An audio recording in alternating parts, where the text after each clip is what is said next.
soil, as the name, by the name, it is suggesting it is made up of sand. It is made up of sand particles. And sand particles you have already seen at the home also when the construction is going on. These sand particles are bigger in size and they are loosely packed. The sand particles are bigger in size and they are loosely packed. And due to the loosely packing of the sand particles, the air gets trapped in between them. And due to the trapping of the air, the soil particle, the sandy soil is good for the purpose of the aeration of the plant roots. But as I have already explained, the soil particles or the sandy soil particles are loosely packed. It means the sandy soil particles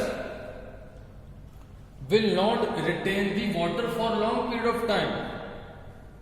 If you are growing crops in the sandy soil, then that crops need to be aerated, need to be irrigated frequently. That crop needs frequent irrigation in the case of the sandy soil if we talk about. Then next is, and sandy soil is also less in the humus.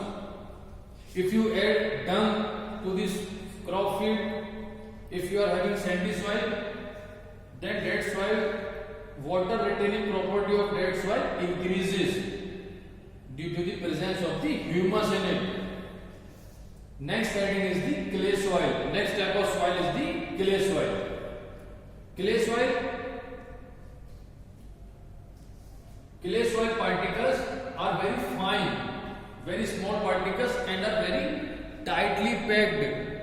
Due to the tightly packing of the clay soil particles, it is having a good water retaining property.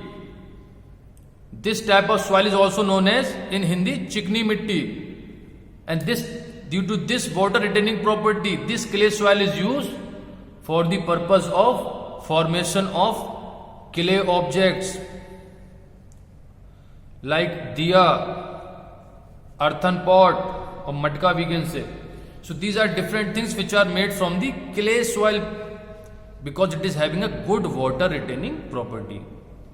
Clay soil, the particles are very small and they are very tightly packed, due to which if you have not given water for long time, then also plants can grow, but this soil is not well aerated, and due to the closely or tightly